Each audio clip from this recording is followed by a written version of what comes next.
The main thing that I've been working on since the last time I was here is a notion that I call and other people call ubiquitous learning.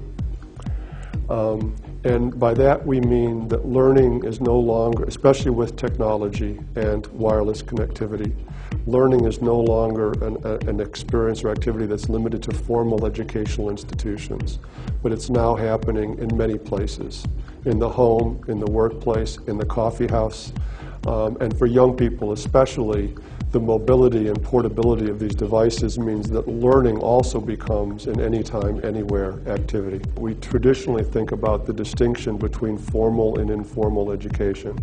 what happens in schools and what happens other places. I think increasingly we need to see these things in a relationship to each other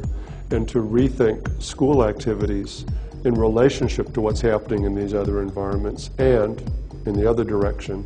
for the schools to bring experiences and learning that takes place in these other environments into the classroom and into the school, especially for high school students and adolescents. The idea of a wheel with spokes, with the school is the hub of the wheel, and the spokes connect that hub to these other learning environments. These other spaces are different, but the school is the one place that they share. The tremendous research opportunity that you have to study what's happening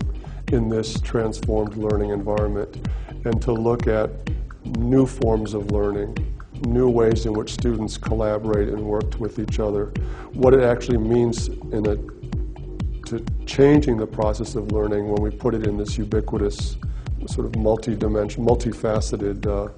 context. As learning becomes more social and more collaborative, does that change the motivation of learners to think beyond learning this for myself or learning this because I'm going to be graded on it, to a more collective sense of learning together and sharing our learning with each other? That's certainly what's happening on the World Wide Web more generally. And I think that there hasn't been a lot of investigation, as far as I know, about how the learning process itself and the motivational process itself changes for young people who are thinking about this learning in this set of social relationships. The second motivational question is again, I don't know what the expression is in Spanish, but in English it's situated learning.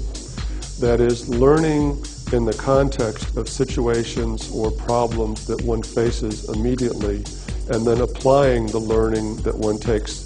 to that specific problem or situation that people are dealing with. That, I think, also leads to a different kind of motivational structure, because I'm not learning something in context A and then applying it to context B. I'm often learning it in the context, whether it's the workplace or whatever, that I immediately need that